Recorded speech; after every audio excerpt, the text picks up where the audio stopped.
Positive vibrations. Good day to everybody. This is Major.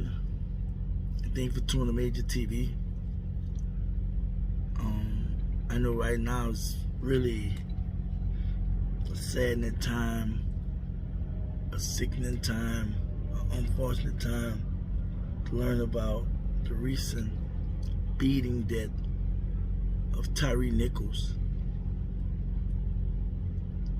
I've been seeing different videos about it, and I was asked did I seen it yet, and I finally had a chance to see it this morning. And what's so sad is, even though because of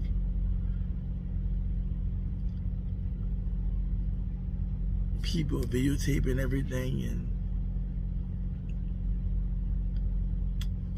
some officers, most officers will wear body cams, it's revealing so much of gruesome behavior from some law enforcement officers. And it was highlighted about white officers doing what they was doing to black people. But now you see 5 black men.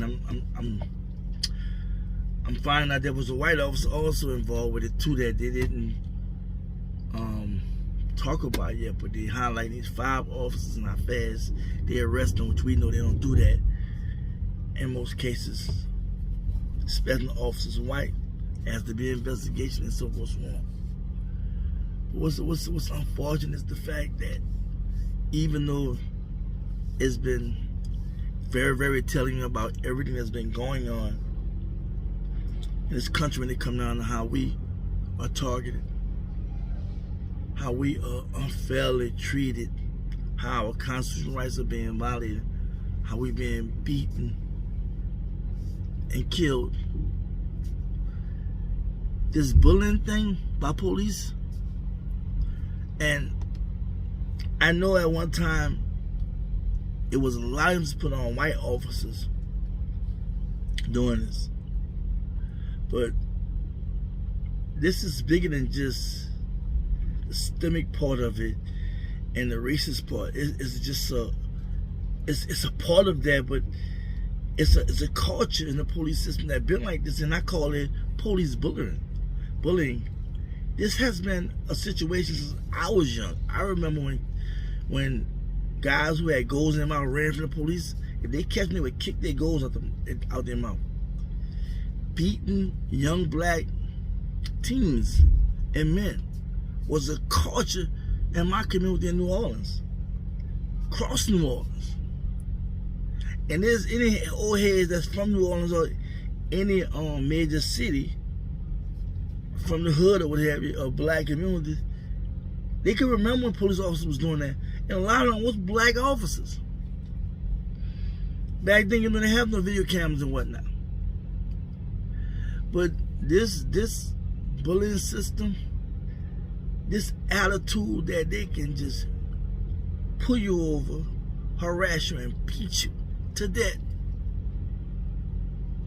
has been going on so long that we as a community have not understood the importance of coming together for this and so much other stuff. I'm so sick and tired of how we fight among each other, and how I can remember, and I'm not going to say some name, people calling out Ben Crump and people that's protesting. But the people like them don't step up and speak and represent these families and talk about the egregious behavior, these officers, these murderous officers, and their attitude towards us as a people. If we don't get out there and protest, because we are not organized to be able to demand justice, we have to ask. And that's going to always be a problem. I don't think just picking up guns and marching around like that makes a difference, because we should be doing our community first, of saving our people.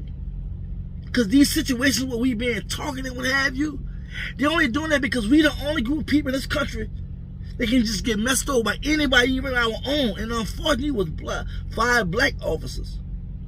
They're not speaking about the white officers that I'm learning that was probably involved with it, or was involved with it. But these are 5 black men. But we don't understand that the self-help and the self-hate in our community is bigger than just how we are with each other. I mean, we have people in the highest places that's black, that's not trying to do anything for our community. But I'm making this video just to address the police bullying that I feel like has been an issue for so many years. And a lot of times there was black officers involved that no one ever would talk about. We just say police. But it is a culture of discrimination, a culture of constitutional violations, a culture of abuse, a culture of false arrests, and violence against people of color. But in the other group, or let's say whites, but not nearby get treated like that. What that tells me is, because we don't show respect towards each other, because we don't come together and try to resolve what's going on in our community, try to communicate, not just in words, but in actions, and invest in our community and our people, and trying to rise up our people from the dead and from these circumstances. We have. Even we go into scripture, and I know a lot of black people talk about scripture. We don't even articulate that properly, not through words, through action. And I just think it's a major disconnect in our community with all the powers that be in our community that have the influence, they have the power, that is not able to articulate to the people, not able to demonstrate to the people what needs to be done. This country, this government, other groups of people and nations will never respect melanated people if melanated people don't make them respect them by showing that we can come together, we can resolve our issues, we can build, we can invest in each other, and we can re-erect what we once had. I often say we will never reach our highest potential. We're reaching certain goals. We doing some things, some of us big things, but to reach our highest potential, that'll never happen if we don't come together. So I watched the video. What I seen was just sickening. But they've been doing this there. I mean, we can be defensive, handcuffed, punchers, kickers, beats with ability. It happened to me. You know what I'm saying? And for me, you know, and not to talk about my situation, the reaction automatic is to be violent towards us. Because we violent towards each other and we don't respect each other. Trust me, any other group, who in the hat, look, we already know. We already see what's going on, especially with whites. White is right, black is wrong. We at a crossroad. And I try not to get caught up in all that noise and what I hear, because everybody got an opinion. Everybody have an answer to our problem, right? But not willing to do what has to be done. So I might employ anybody that's really trying to like address the mental health issue with this, the trauma with this, trying to get some kind of justice for this, for Kyree's family, and then try to address this culture of violence towards black people and people of color in a way, whereas they would pass laws and whatnot. I don't think that they would. I think there will be some accountability, but there's not a whole lot of accountability and transparency that they really will put on the police department, you know. So for me, I'm like, but I at least somebody doing something. But I just feel like too many times we sit down, but we are so judgmental. We got so much to say, but not willing to do anything.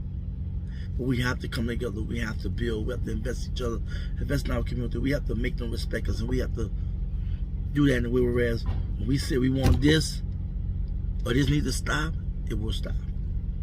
Things would happen. So it's Major TV. Thank you for tuning in. Like and share this video. I'm